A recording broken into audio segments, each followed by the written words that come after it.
Dios Padre, te damos muchas gracias por este tiempo, por esta oportunidad que nos das para reunirnos en tu nombre.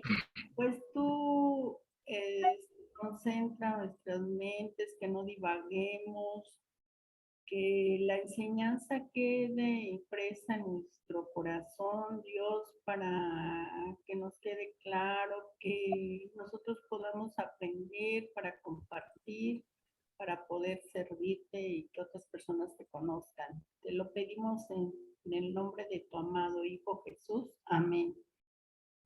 Amén. Bien, una de las cosas que vamos a ver ahora es precisamente la seguridad verdadera o falsa. Más que quién sabe aquí a qué pasó. La seguridad verdadera o falsa. Entonces, la vez pasada habíamos visto, yo creo que ya sé qué voy a hacer. Ahora sí. La vez pasada habíamos visto la introducción prácticamente y ahora vamos a empezar a ver ya, a entrar más detalle, vamos a empezar a ver la seguridad verdadera o falsa. Entonces, sabemos nosotros que en la actualidad ese es uno de los grandes problemas que existen debido a la falta de doctrina, debido a tantas falsedades que han surgido producto de las conveniencias pues humanas, de iglesias, de personas que solo viven para sí mismas y no toman en cuenta a Dios. Y esto ha traído como consecuencia pues mucha confusión. Entonces, aquí podemos nosotros considerar 4 tipos de personas prácticamente que hay ahorita en este mundo que podríamos encuadrar que van a caer en uno o en otro de estos cuatro grupos. El primero consiste en aquellos que no están en un estado de gracia, por lo que no son salvos. Están fuera del reino de Dios, llamémoslos los redimidos, no son salvos y en lo profundo de sus corazones lo saben. Están plenamente conscientes de estar fuera de la comunión con Dios. Este grupo es pues un grupo más, podríamos decir, el más fácil de evangelizar en un sentido, porque saben que están perdidos. Recuerden ustedes algo muy importante.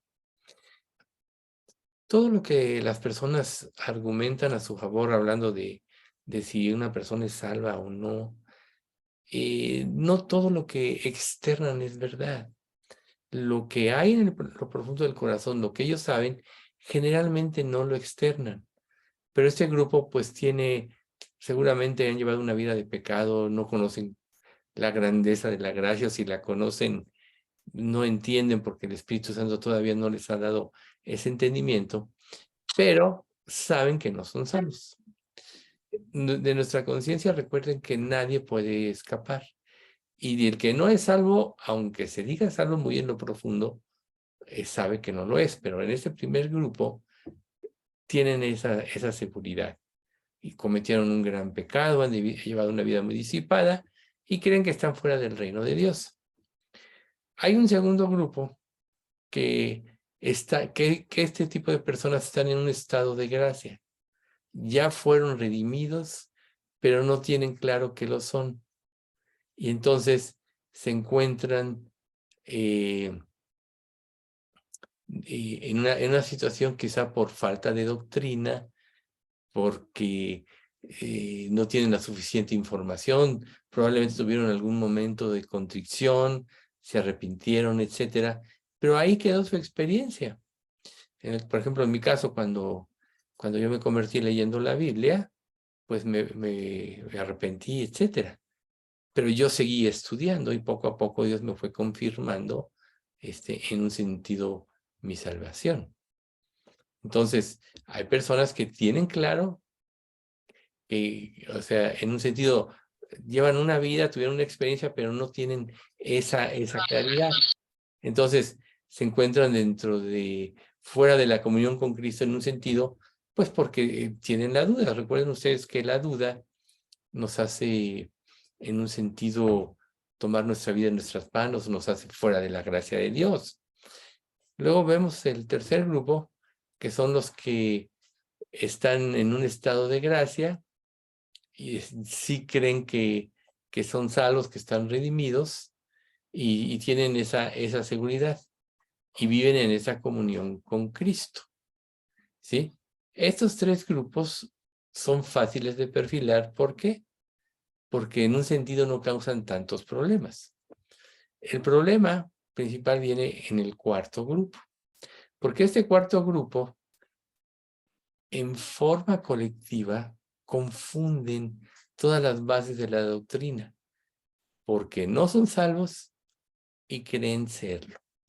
Para nosotros que salimos de una iglesia de decisionismo, nos es fácil comprender que muchas personas, por el solo hecho de orar, quien los condujo a hacer una oración, les dijo, tú ya eres salvo. Muchos no profundizaron, generalmente no lo hacen, no le hicieron ver su necesidad de Cristo, su pecado contra Dios, etcétera, y no tuvieron la convicción para tener un verdadero arrepentimiento, por lo tanto, no hubo fe, la fe que salva, sino se conformaron con haber hecho una oración, con la superficialidad de quien los condujo, y tienen esa falsa seguridad. Ellos van a avanzar con una sombra de la verdad, pero esa falsa seguridad los puede llevar a que un día mueran y despierten donde nunca creen que pudieron haber estado, que estén en el infierno. Entonces ellos con toda seguridad afirman creer que son salvos, que tienen confianza de que ya han sido redimidos, pero esas personas que no son salvas están convencidas de serlo realmente en lo profundo. Ese es aquí el punto. ¿Te cuestionan alguna vez? Por ejemplo, nosotros podemos ver en Filipenses 4:19 que Pablo dice, examinaos a vosotros mismos si estáis en la fe. Probaos a vosotros mismos, ¿no sabéis que Jesucristo está en vosotros a menos que estéis reprobados? O sea, la Biblia, la palabra de Dios nos enseña que tenemos que constantemente estarnos examinando, ¿sí? Pero este tipo de personas dan por hecho una situación así, no profundiza, viven en una falsa idea y eso los mantiene fuera del reino. Recuerden que Jesús dijo en el Sermón del Monte, no todo el que me dice Señor, Señor, entrará en el reino de los cielos, sino el que hace la voluntad de mi Padre que está en los cielos. Habrá muchas personas como estas que dicen Señor, Señor, ¿sí? Por ejemplo, en los días de Jesús, mucha gente seguía a Jesús. Muchos de los que lo seguían podían considerarse discípulos. Pero cuando Jesús empezó a hablar, yo soy el pan vivo, el que venga a mí coma de mi sangre, beba de mi sangre, porque mi sangre es verdadera bebida, coma de mi carne, porque mi carne es verdadera comida. Muchos se alejaron. ¿Por qué? Porque se produjo una crisis en todos ellos que tenían como base el judaísmo, y para lo que Jesús estaba diciendo era locura. Y en Juan 6:66 lo dice, muchos de sus discípulos, o sea, discípulos ya, estamos hablando de personas que seguían a Jesús, se volvieron atrás y ya no andaban con él. Algunos de los grupos que eran más devotos e íntimos se enrabiaron por lo que Jesús declaraba, porque no lo comprendías, es lógico. Pero decidieron marcharse. ¿Por qué? Porque no encuadraba con sus ideas. Entonces, muchas de esas personas toman a Dios como una situación de conveniencia, siempre y cuando encuadre con sus ideas, siempre y cuando se planteen lo que ellos realmente desean, así como en el Evangelio del progreso, de enriquecerse, etcétera, de que no van a tener problemas, de que no van a sufrir. Y cuando llegan los problemas, llega el sufrimiento, pues obviamente pronto abandonan. Podríamos decir que la parábola del sembrador es los que encuadran en la tierra que tiene poca profundidad. Pero no todos se alejaron de Jesús. Jesús les preguntó a los discípulos, a los que eran verdaderos, ¿queréis acaso iros vosotros también? ¿Y cuál fue la respuesta de Pedro? Él nos replicó, no nos encanta lo que estás afirmando. Esos tipos no entienden de teología, para empezar nunca fueron redimidos. Él no pensó eso. Seguramente entre líneas, tanto él como a los demás discípulos no les gustó lo que Jesús estaba declarando. Pero Pedro dio una respuesta muy importante. Señor, ¿a quién iremos? Tú tienes palabras de vida eterna. Entonces, esa es precisamente la idea que debemos de tener clara antes de que exista una esperanza de progreso en la experiencia cristiana. Sin Cristo no podemos hacer nada. Con una falsa conversión no podemos caminar por el camino de la santificación. Si con una falsa esperanza no hemos sido justificados, no hemos sido redimidos, estamos fuera del reino. Esa es una de las armas más sutiles del diablo y que muchos han creído y muchos que no lo saben, que se creen salvos, van rumbo al infierno. Seguramente cuando llegue la tribulación, si muchos de ellos no los ilumina Dios antes y se quedan, pues van a recapitular, a repasar sus vidas. Es probable que muchos se salven o es probable que muchos ya tomaron una postura y ya solo endurezcan más sus corazones. Pero la cuestión está que quien nos debe de convencer es el Espíritu Santo, quien nos debe de traer las convicciones es el Espíritu Santo, y quien prácticamente nos hace entender los términos de la salvación es el Espíritu. Cuando no actúa el Espíritu, viene la confusión. Entonces, este tipo de personas están mal en los términos de la salvación o tienen su propia autoevaluación, se comparan con los demás.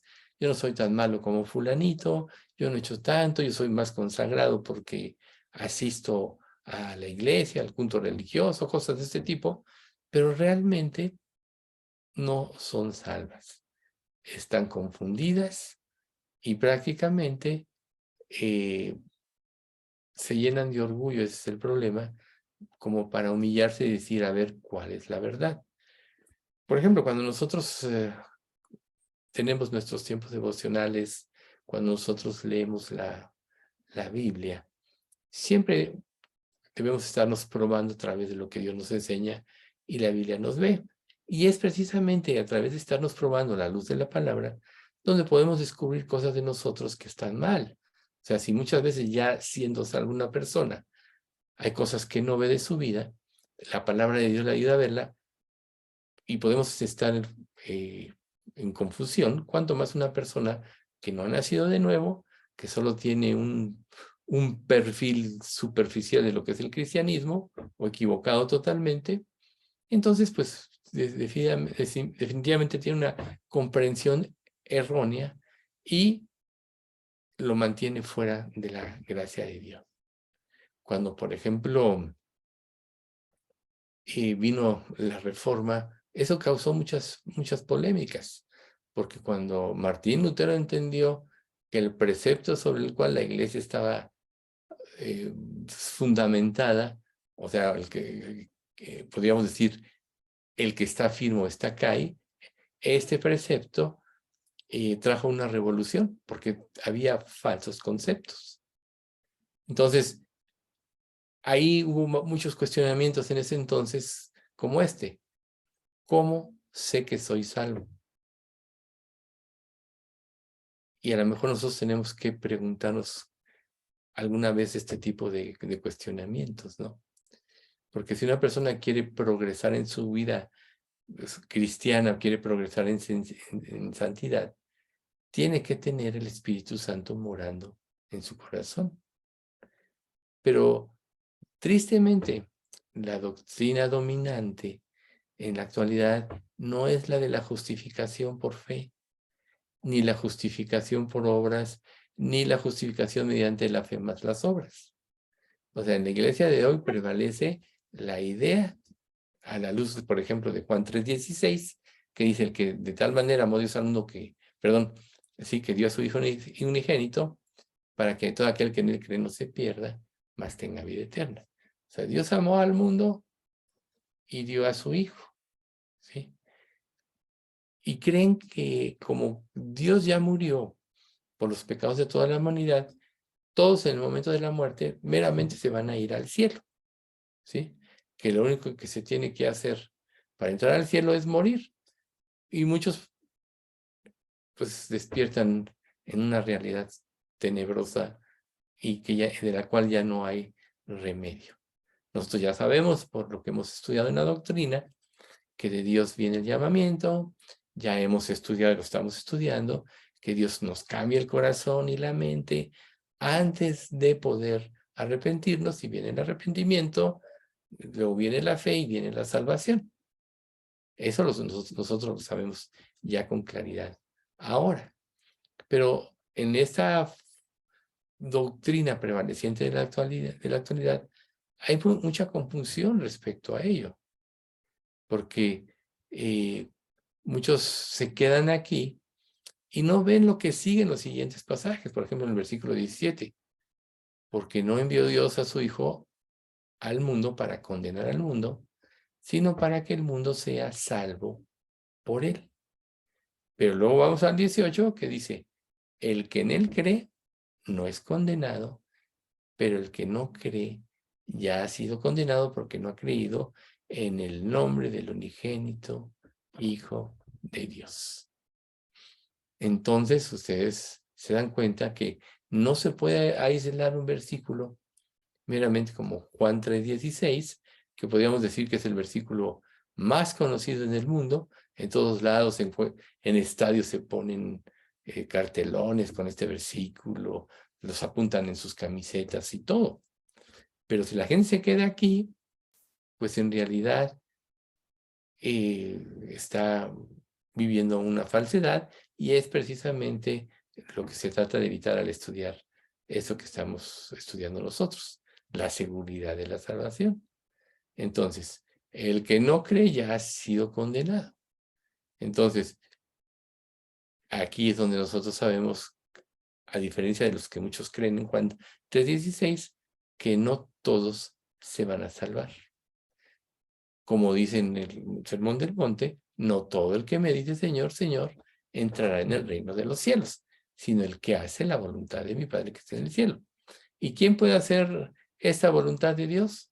Solo el que Dios llama, solo el que se arrepiente, se convierte y Dios le cambia la mente y está lleno de gratitud, como nos lo menciona 2 Corintios 5, 14 y 15, el amor de Cristo nos constriñe, pensando esto, que si uno murió por todos, luego todos murieron, y por todos murió para que los que viven ya no vivan para sí, sino para aquel que murió y resucitó por ellos. Esta es la característica de una persona salva, que ya no vive para sí, sino para aquel que murió y resucitó. Entonces, estos, a su vez, del cuarto grupo, puede haber otra subdivisión.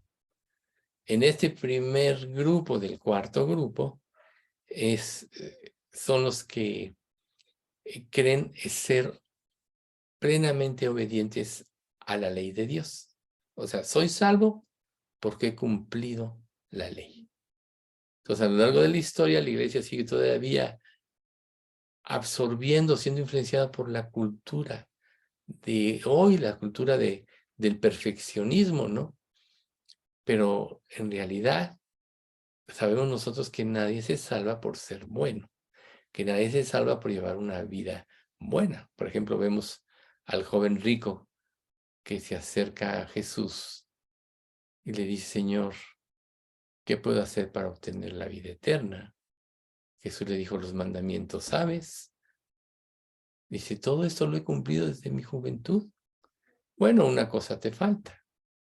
Vende todo lo que tienes y dale a los pobres. Y todos sabemos la historia. Cuando Jesús le dijo eso, se alejó porque tenía muchas posesiones.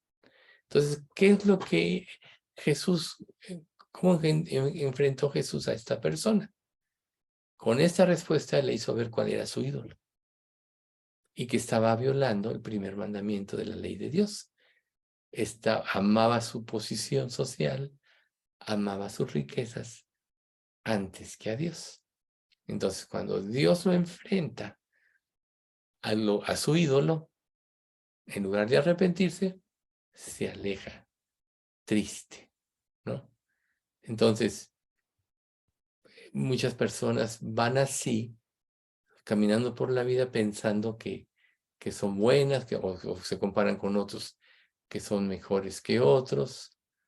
Pero si estuviera Jesús aquí, ¿qué opinaría, no?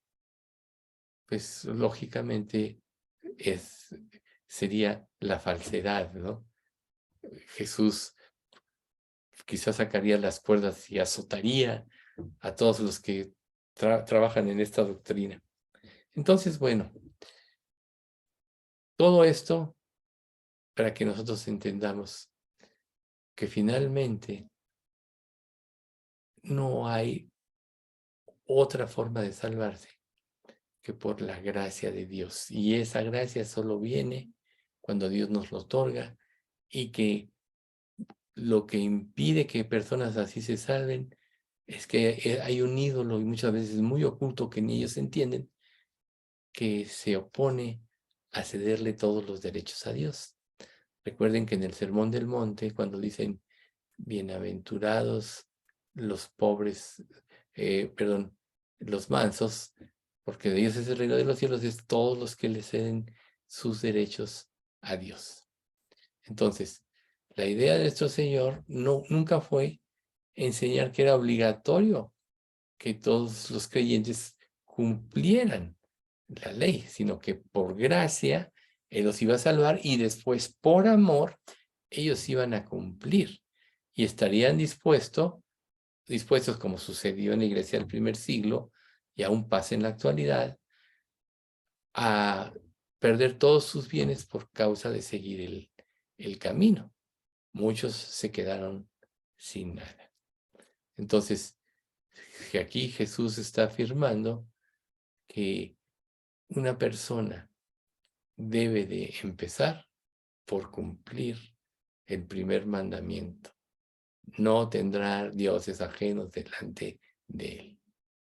Y en esencia, cualquier persona que se pruebe a la luz de esto, pues se va a dar cuenta de que ha incumplido, y como Jesús mismo dijo, y el segundo mandamiento es semejante: ama a tu prójimo como a ti mismo.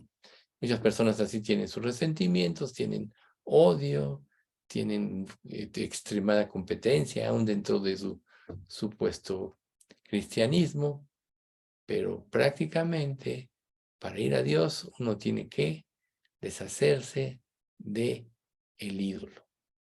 En el caso del joven rico, no falló, fue puesto a prueba y fracasó.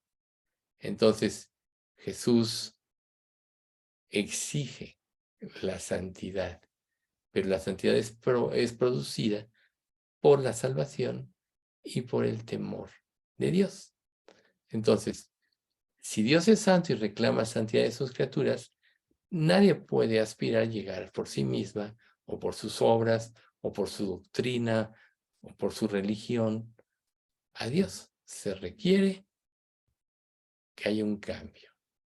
Recuerden, sin santidad nadie verá al Señor.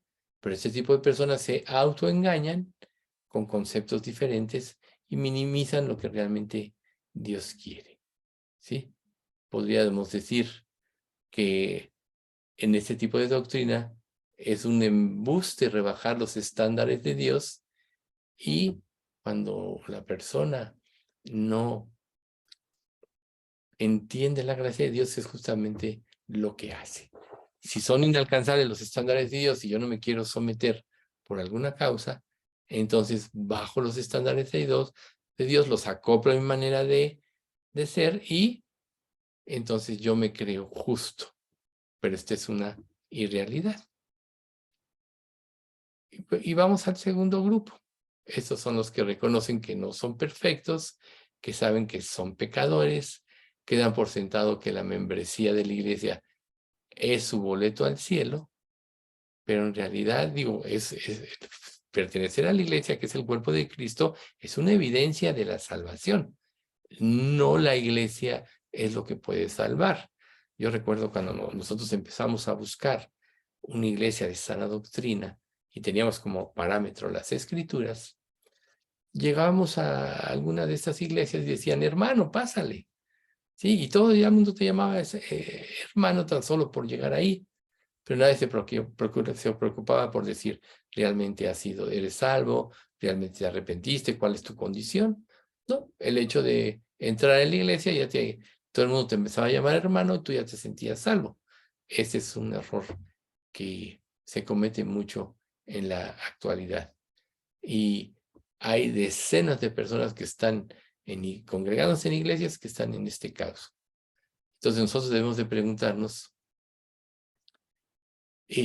por qué en muchas iglesias crece la asistencia, sobre todo en momentos así como la cercanía de la Pascua o la cercanía de Navidad o cuando hay problemas muy graves o solo cuando tienen problemas. Ahí no hay una verdadera convicción, ¿sí? Porque las personas no salvas no tienen un compromiso verdadero. Y no es ir a la iglesia para calmar tu conciencia. Muchas personas van porque se sienten mal la conciencia, calman su conciencia porque ya fueron y ya no vuelven a ir. Y entonces no hay una convicción verdadera.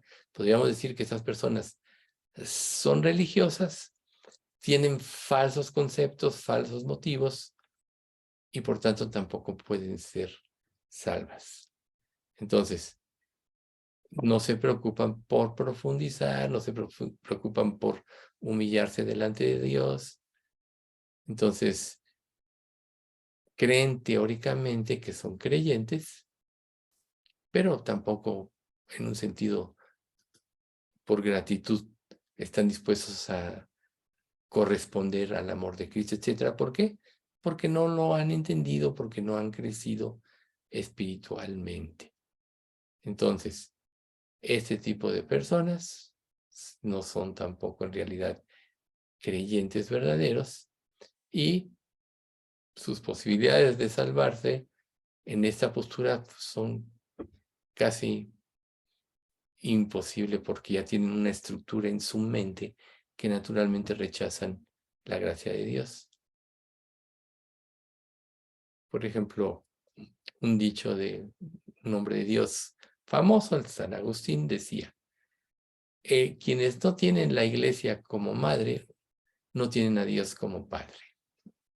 Fíjate qué interesante aseveración. O sea, quiere decir que tú vas a la iglesia porque sabes que es el cuerpo de Cristo, porque sabes que ahí te vas a edificar, porque sabes que ahí vas a compartir con otros creyentes, vas a ser apoyado, vas a apoyar a otros, vas a orar por debilidades que vean.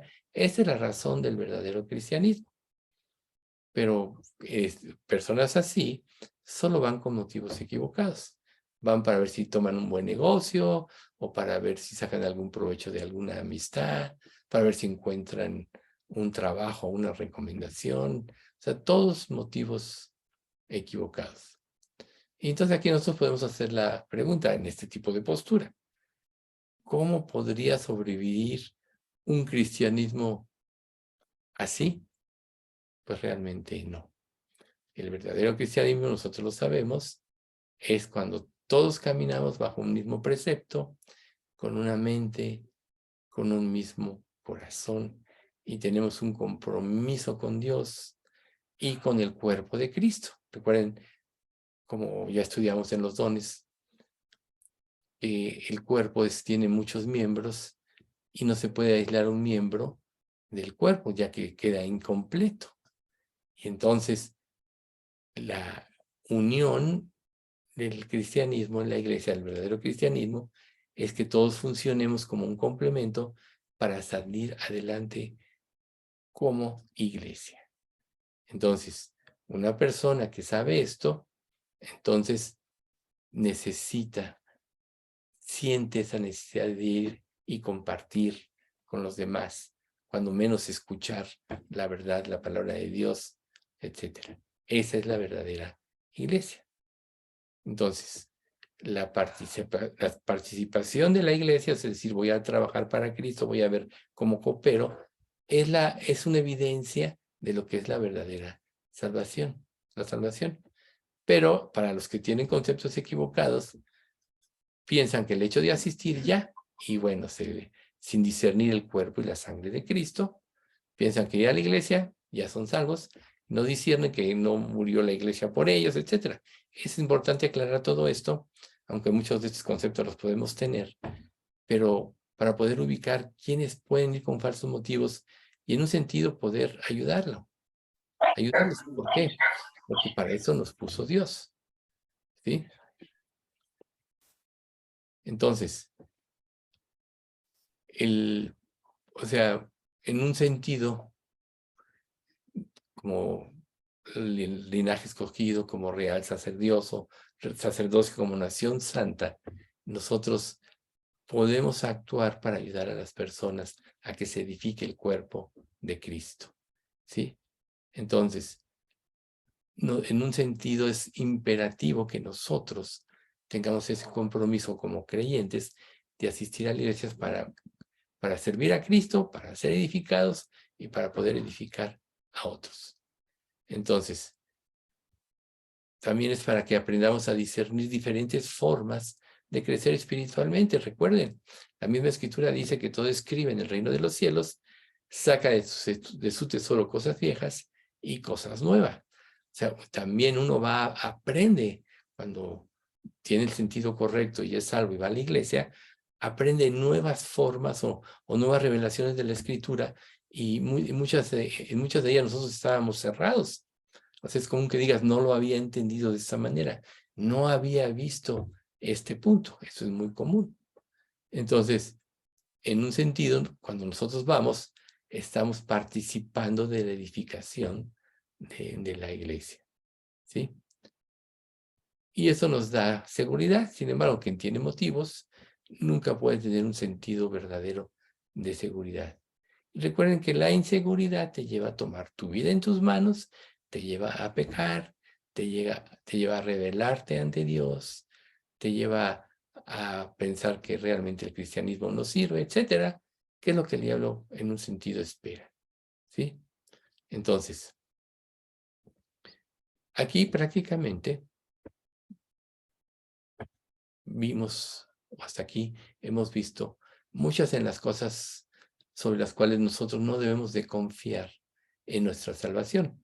O sea, cosas equivocadas, conceptos equivocados, y muchos podemos traerlos arraigados de un falso cristianismo en el que vivimos, pero para eso es tan importante el estar constantemente escudriñando las escrituras y sobre todo ir discerniendo cada día el cuerpo y la sangre de Cristo para identificarnos más y más con el verdadero Cristo. Satanás es experto en sembrar la cizaña y la cizaña surte efecto en las áreas de inconstancia en nuestra vida. Pero nuestra seguridad solo se puede dar si confiamos plenamente en Cristo y en lo revelado en su palabra, para empezar por la justificación. Si nosotros empezamos a crecer en esto, en este estudio, a profundizar, en un sentido, a discernir correctamente lo que somos en realidad, entonces esto nos va a llevar a entregarnos más a Cristo. Mientras más conciencia tengas de tu pecado, mayor será tu anhelo de ir a Cristo para que te sane, para que te salve, para que te libere. A la luz, por ejemplo, de lo que Pablo declara en Romanos 7, ¿sí? El querer el bien está en mí, pero no el hacerlo. Entonces, gracias a Dios por Jesucristo, concluye que es el único que nos puede hacer más parecidos a Cristo. Entonces, si nuestra confianza no está solo en Cristo, entonces la iglesia no tiene sentido. Si nuestra confianza está en Cristo, entonces la iglesia es precisamente donde nosotros nos vamos a desarrollar como el cuerpo de Cristo. Si nosotros estamos confiando en nuestra propia justicia, estamos en un aprieto, porque estamos teniendo una falsa sensación de seguridad. ¿Y cómo es esto de confiar en tu propia, en tu propia justicia? Cuando separado de Dios, tú vas afirmando, vas justificando tus acciones. Entonces, mientras nosotros más profundizamos, más vemos, reitero, nuestra necesidad de Cristo. Más necesitamos de la gracia de Dios y más apelamos a ella. Pero apelar a la gracia, pedirle a Dios ayuda, siempre implica humillación. Por eso es que siempre un verdadero creyente se debe estar humillando ante Dios. Entonces, recuerden, esta cultura en la que vivimos, el falso cristianismo, tiene una comprensión distorsionada de este concepto. Entonces, si nosotros solo podemos entrar al cielo por la gracia de Dios, si hemos reconocido que hemos pecado, si hemos apelado a esa gracia y apelamos a la misericordia de Dios, sin duda seremos salvos. Pero si tú haces esto por tu propia fuerza, sin depender de Dios, te basas en tu propia justicia, entonces te vas a creer tú indispensable en la obra y vas a acabar pensando que Dios te lo debe. Es como una persona que es muy buena para hablar, ¿no? Puede decir, Dios, me necesitas por mi oratoria. Y no es cierto. O sea, Dios lo que quiere es un corazón entregado. Y entonces cuando hay confusión, se desvirtúa la justicia de Cristo y se hace a un lado la gracia de Dios. Y ahí en un estado así, siempre vamos a pensar, no me reconocen, no tengo lo que merezco, Dios me debe. ¿Sí? Recuerden, la insensatez del hombre tuerce su camino, y luego contra Jehová se irrita su corazón. Pero nosotros podemos reiterar, la verdadera salvación se produce solo al confiar en Cristo. Entonces, aquí podrías tú formularte una pregunta, si es que todo esto estuvo claro. ¿En qué Cristo confías? Estamos hablando de que muchos han distorsionado ya lo que es la verdadera imagen de Cristo, lo han mezclado con conceptos humanos. O sea, ¿dónde has basado tu verdadera confianza? Recuerden, Jesús es la palabra y Él es revelado a través de la palabra. Por tanto, el verdadero Cristo es el que se ciñe, el que, mejor dicho, creer en el verdadero Cristo es cuando nos ceñimos verdaderamente a las Escrituras. Entonces sabemos quién realmente es. Pero un Cristo basado en las ideas humanas, en la mezcla de la cultura con el cristianismo, pues es el que trae confusión, y esto es lo que más rige, porque se pierde la identidad con Jesús. Y esto extravía a las personas. Entonces, en los últimos cientos de años, en las últimas décadas, muchos han intentado aceptar a Jesús, pero realmente lo han visto en forma distorsionada por lo mismo, como un revolucionario político, como un héroe existencial y maestro de valores, como un gran iniciado, ¿sí? Comparado con otros que también recorrieron ese camino, ¿sí? Pero todo enfatizado en la cultura. Entonces, el Cristo que nos puede redimir de verdad, reiteramos, es el que está expresado en las Escrituras. Es el Cristo bíblico. Por tanto, nuestro concepto de Cristo no debe de ir más allá del concepto bíblico. Entonces, Esa es la pregunta que tú tienes que hacerte, ¿no? O sea, ¿cuál es el Cristo que yo realmente estoy adorando? ¿Un Cristo hecho a mi conveniencia, a mis ideas, o el Cristo que revela la Biblia? Entonces, si nosotros inquirimos en esta búsqueda en forma sincera y a través del medio que Dios dejó, seguramente vamos a tener mucha claridad en cuál es el Cristo que nosotros adoramos. Y de ahí va a derivar cómo es nuestra relación con el verdadero Jesús. Muchas personas tienen una supuesta relación con un Jesús falso, precisamente por todos estos falsos conceptos. Pero entonces, ¿con quién estás teniendo tu verdadera relación? ¿Con un Jesús hecho a tu idea o a lo que te transmitieron que te pareció bien? ¿O con el que revela las Escrituras? Entonces, por ejemplo, nosotros sabemos que Pedro negó a Jesús. Y Jesús le dijo, bueno, yo he orado para que tú una vez que pase esto, te vuelvas a tus hermanos y los afirmes. Sabemos que Pablo persiguió a la iglesia. O sea, tanto uno como el otro pecaron. Pero nunca tuvieron inseguridad en su salvación porque acudieron a Dios en forma sincera. Y es precisamente la honestidad del corazón en la búsqueda lo que nos lleva a esa búsqueda sincera y donde Dios nos puede dar la verdadera consolación. ¿Sí? Entonces, cuando tú crees, esa fe es para siempre. Creí y sigo creyendo. Me arrepentí y me sigo arrepintiendo. Entonces, ¿sí vamos a pecar? Sí. Recuerden una frase que mencionamos la vez pasada. O sea, soy justo y soy pecador. ¿Por qué? Porque mientras estemos en nuestro cuerpo, siempre vamos a pecar.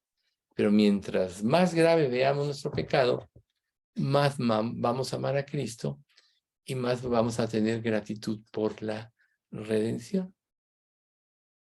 Entonces, así como Jesús, cuando ya se les apareció la última vez a los discípulos que estaban ya había resucitado, etcétera. Entonces Pedro dijo, yo voy a salir a pescar.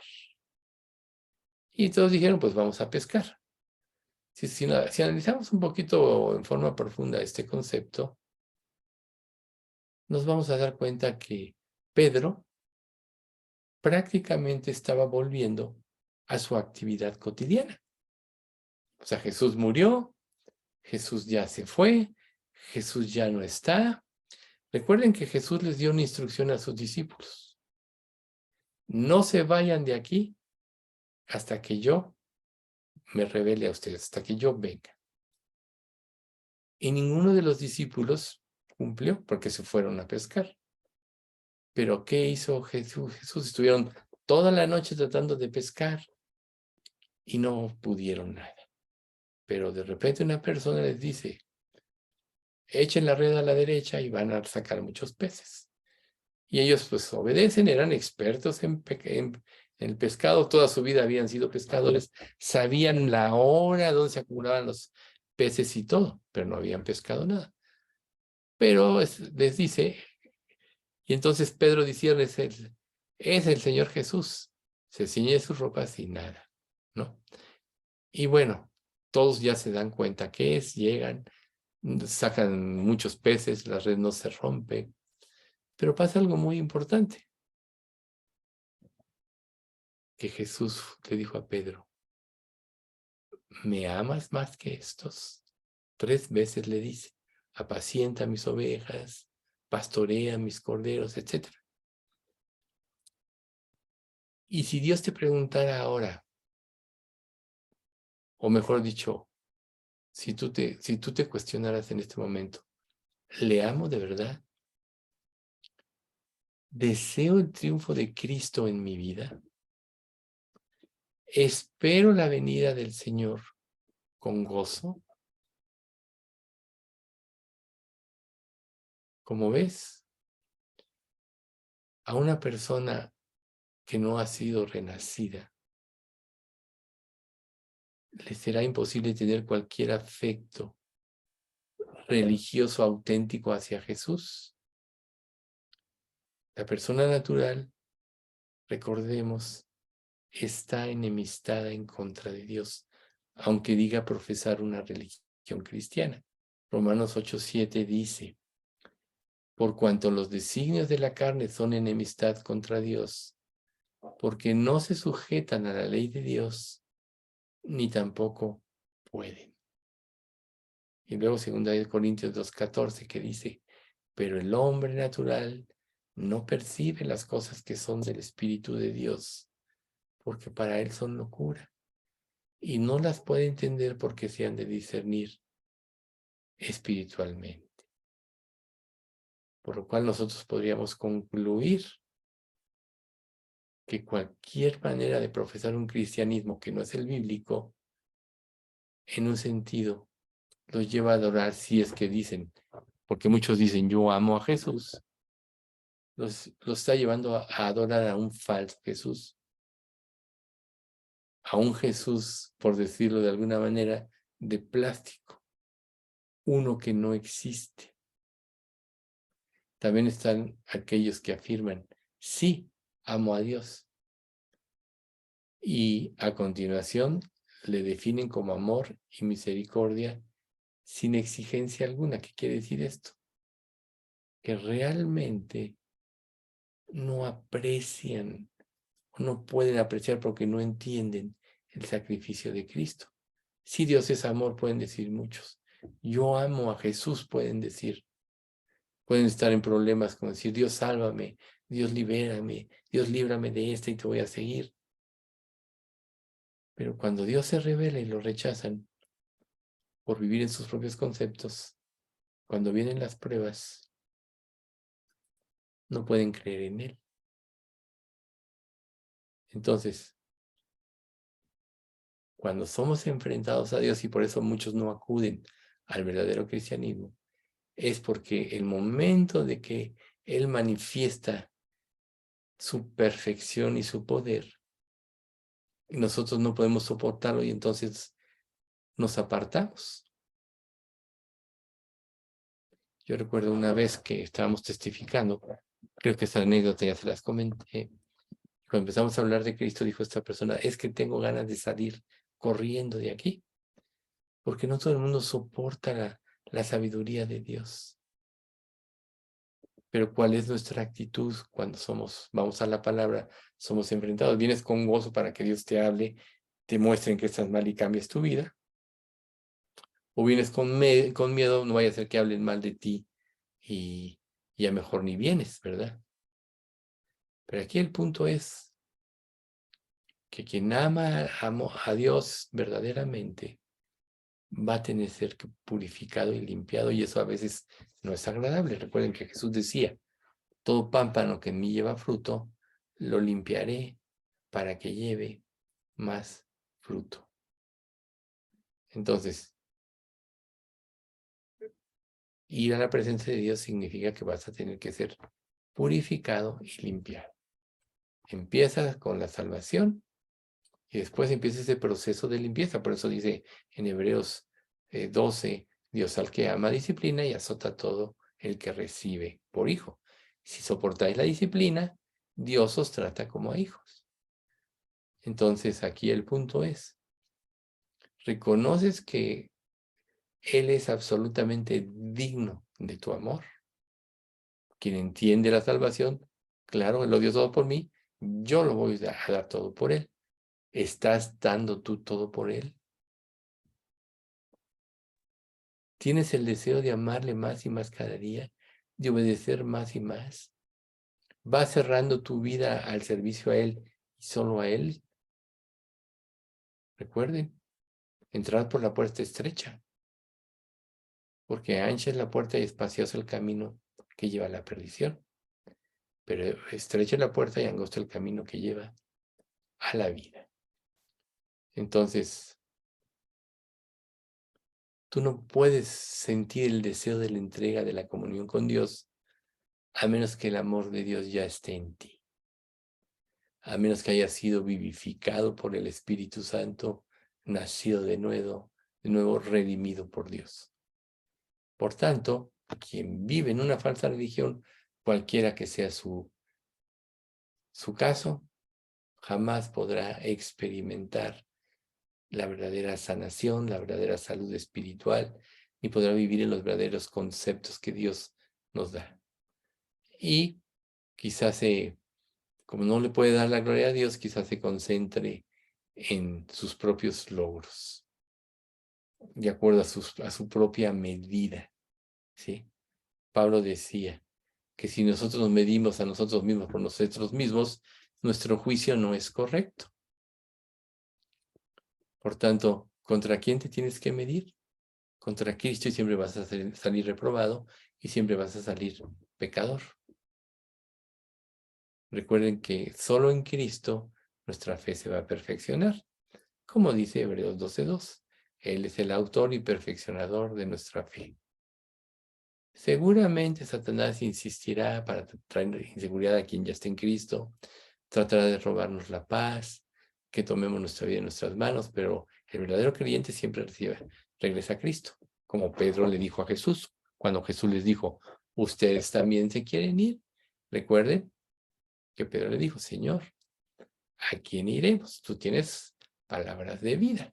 Y no quiere decir, como decíamos hace un momento, que él estaba de acuerdo de todo, pero se dio cuenta que solo en él estaba la vida. Por lo tanto, tenemos que aprender a escudriñar las Escrituras para poder ver la grandeza de nuestro pecado. Recuerden, no es que el fariseo aquella vez que invita a Jesús y llega a la mujer y él dice, si este fuera profeta, supiera qué tipo de mujer es la que lo toca, no lo permitiría. Y entonces le dije, Simón, una cosa tengo que decirle, y para no hacer largo esto, dijo, al que mucho se le perdonó, mucho amó, mas al que poco se le perdona, poco ama. Si tú no ves la magnitud de tu pecado, poco vas a apreciar a Cristo, poco vas a querer seguir sus mandamientos, por ejemplo, como el de congregarte verdaderamente, porque ahí vas a unirte a tu propia esencia, que es el cuerpo de Cristo. No vas a tener motivos equivocados al condenarte. Y el diablo tratará de desestabilizarnos por cualquier manera. Pero nunca se te olvide, ¿quién acusará a los escogidos de Dios? Dios es el que justifica. Por tanto, todos los ataques de Satanás para desestabilizarte, si tú estás firme en la fe, van a ser infructuosos. Si nosotros ya hemos sido verdaderamente regenerados, ya existe la verdadera paz en nuestro corazón y la verdadera seguridad. Es verdad que mientras estemos en esta vida, no habrá tregua. Tendremos que salir a pelear, pero con las armas del Espíritu, recuerden, como el himno que entonamos los dos domingos pasados, no con espada ni con fuerza, sino con tu Santo Espíritu. Nosotros ya ganamos la batalla, si es que somos salvos, ya fuimos purificados y perdonados, ya fuimos justificados, ahora estamos siendo santificados, y la santificación es un proceso en el que Dios está actuando a pesar de nosotros. Recuerdan, el que comenzó en nosotros la buena obra, la perfeccionará hasta el día de Jesucristo. Pero también recuerda que si tú te autoevalúas a ti mismo, entonces eres arrogante. No estás poniendo los ojos en Cristo, sino en ti mismo y en tus conceptos. Tú dices esto, pero yo voy a hacer esto. Tú dices que esto es lo que conviene, pero yo creo que lo que conviene es mejor. Entonces estarás fuera de la gracia. Entonces ahí es donde tienes que preguntarte, ¿en qué parte del esquema que acabamos de estudiar encuadro yo? Pero si realmente confiamos en Cristo, tendremos la seguridad de que vamos a crecer hasta que estemos en su reino. Que Dios terminará en nosotros la obra. Pero nunca se te olvide que este crecimiento va unado a comunión creciente con Cristo, obediencia creciente, santificación creciente. Entonces, tenemos que trabajar mucho en nuestra vida, aprender a ver al verdadero Cristo para no caer en confusión y ser constantes. Si nosotros no somos conscientes de la de la magnitud de nuestro pecado, tampoco vamos a amar a Dios como Él lo merece. Vamos a dar gracias. Padre Santo, te queremos dar muchas gracias por este estudio, sobre todo porque tú quieres darnos seguridad y con estos ejemplos que acabamos de analizar, pues podemos ver las muchas trampas y los muchos caminos en los que podemos caer, pero te pedimos que nos des un corazón para amarte, un corazón para seguirte, y que nos enseñes siempre a buscar todas las respuestas a nuestra vida a través de tu palabra, en nuestros tiempos devocionales, Señor, en consultas, en nuestros estudios. No permitas, Señor, que haya lagunas en nuestro crecimiento espiritual respecto de tu gracia, sino que siempre estemos firmes y seguros en ti. Sabemos, Padre, que la obra te pertenece, que tú te comprometiste a hacerlo, pero también sabemos, Padre, que podríamos estar llevando un cristianismo a nuestra manera y no ser salvos y no creerlo, no percibirlo. Así que te pedimos que tú, que conoces los corazones, te pedimos que trabajes en todo aquel corazón que realmente no es salvo, que tiene una falsa seguridad, y que nos lleves a todos al reino de tu amado Hijo. Padre, te queremos pedir especialmente por la salud de Pati López, para que tú permitas que pueda ella salir adelante en este proceso de esta enfermedad, y por la salud de todos, Señor. Sabemos que todos, no hay cuerpos perfectos, sino hasta que estemos en tu presencia, así que vela por nosotros, sobre todo, Padre, por nuestra salud espiritual, y permite que siempre todos los estudios, todas las enseñanzas sean guiadas por tu Santo Espíritu. Te pedimos todo esto, Padre, en nombre de Cristo Jesús. Amén.